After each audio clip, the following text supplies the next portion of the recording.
Ini mengenal macam-macam varietas, ini salah satu varietas.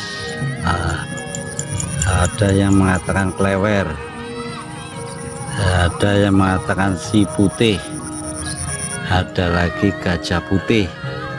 Nah, ini begitu keluar male atau tongkol-tongkol itu pertama kali warnanya putih, makanya ada yang mengatakan putih, si putih. Ada yang mengatakan klewer. Nah, ini panjang melawer. Nah, ini bulirnya mencapai 270-80 bulir satu tongkol ini. Gabahnya seperti ini, umum, cuma anakannya sedang, terus perakaran kuat, model cenderung batangnya mekar. Ini si putih. Ada yang mengatakan gajah putih. Nah, ini 64, ini sebelahnya 64. Ini juga panjang, bulirnya sekitar 60, 270-80 rata-rata. Ini 64. Sebetulnya 64 itu klewer, Ciherang, Tegal Gondo sebetulnya hampir sama, cuma biasanya punya karakteristik beda. Kalau dilihat sepintas sama, baik daunnya, lebarnya, panjangnya, anakannya, tingginya hampir sama. Itu mungkin asal muasalnya mungkin satu jenis mungkin. Jadi di lapangan kadang-kadang banyak sekali mirip tapi namanya lain. Ini juga kita memproduksi beras merah. Ini padinya, ini udah mulai bulir-bulirnya udah mulai merah. Ini belum 100% menggunakan pupuk organik, tapi sudah mulai berintegrasi ke organik. Ini kondisi padi merah, jadi bukan cuma kulit tapi ke dalam. Misalnya dipatahin berasnya, ini akan berwarna merah. Ini bisa dilihat, tidak begitu luas, ini masih uji coba karena kita mau menanam berbagai varietas atau macam padi dengan permintaan konsumen. Ini beda, ini kondisi merah, ini kelihatan udah mulai transparan. Kalau ini sebelahnya putih, ini padi biasa varietas 32. Kalau ini padi merah, yang kurang jelas varietasnya, memang dari saya telusuri belum kelihatan jelas. Di sini ada lagi padi tapi bukan ketan, tapi padi biasa, warnanya hitam. Ini sudah mulai ke hitam-hitaman ini.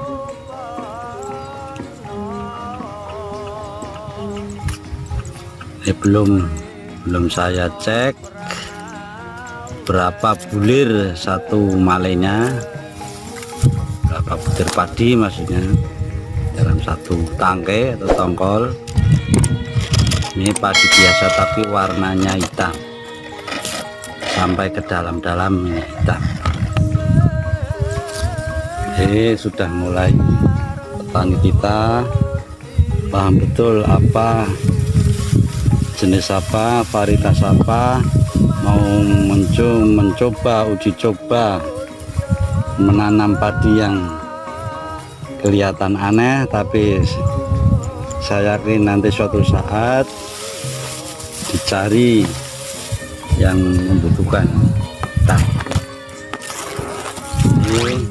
masih umur 75 ini. Sebetulnya umurnya imbang dari jenis merah, hitam, ini 32 imbang. Bisa dilihat kacang tani. Alhamdulillah petani kita sudah mulai mau mencoba memvariasi varietas-varietas padi yang agak kelihatannya aneh, tapi insya Allah semua itu pasti ada manfaatnya. Kita bisa dilihat nanti dalam pemanenan, insya Allah kalau tidak terlewat.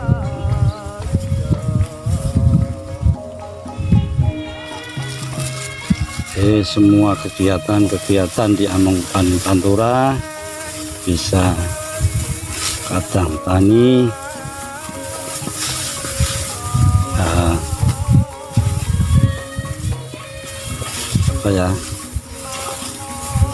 bisa untuk sebagai gambaran bahwasanya di apapun varietasnya, dimanapun tempatnya, kalau kita tepat dalam penanganan, terutama pemupukan.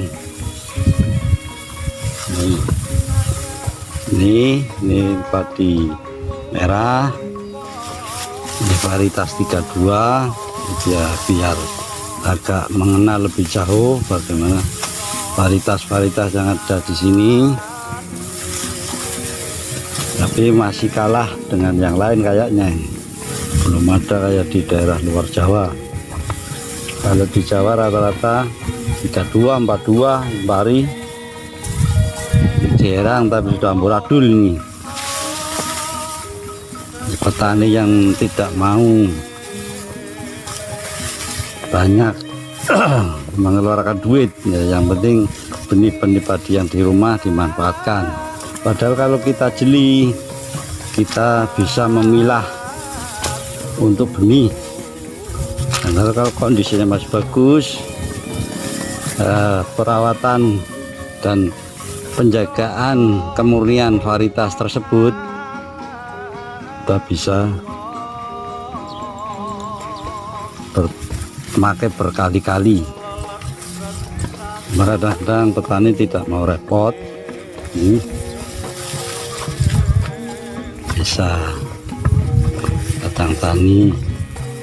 Ini Sadewa, tapi kelihatannya ini juga tidak serata tempat saya ini. Sudah ada campuran.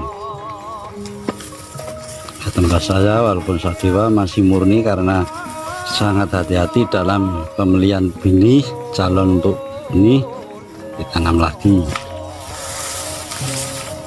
Ini Sadewa.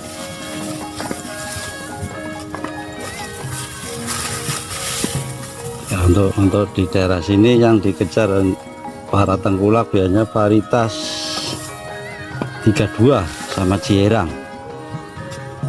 Kalau 32, kalau Cierang harganya masih agak lumayan tinggi. Kalau ini 32, ini 32, terus kita bisa mengenal bagaimana perbedaannya, ciri-ciri secara spesifikasi. Kalau Cierang itu agak tinggi, kalau untuk 32 itu per male paling 250, 200. Ini Cierang campuran, sisa-sisa mungkin ini. Kalau 32 juga ada dua jenis, yang berasnya empuk juga ada yang keras. Nah, ini Cierang, ini cuy, Cierang sudah berkali-kali turunan ini. Bisa dilihat ini, bisa dilihat untuk perbandingan. Mudah-mudahan dengan gambaran-gambar ini untuk kemajuan kita, khususnya petani, karena petani adalah mencari produk-produk yang paling unggul. Jadi bukan sekedar ngomong belaka. Ini 32 ini kondisinya seperti ini. Jadi untuk daerah kami kebanyakan masih menggunakan Impari 32 karena menurut juragan itu hasilnya lebih tinggi. Cuma untuk dibandingkan di proses beras putihan itu masih kalah dengan Ciherang sama 64. Kalau 64 masih apa ya, untuk petani itu walaupun musim kemarau, musim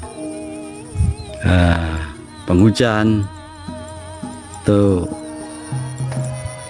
masih banyak yang nanam. Jadi kita kembali varietas itu tergantung masing-masing dari selera petani.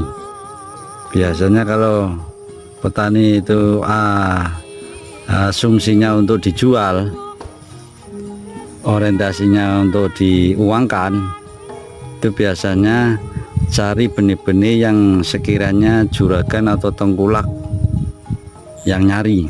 Tapi kalau saya sendiri, saya menanam padi walaupun yang aneh, yang terbaru, cuma kalau pada akhirnya nanti hasil berasnya kalau dimasak agak keras, biasanya saya seperti 32 sampai detik ini belum minat.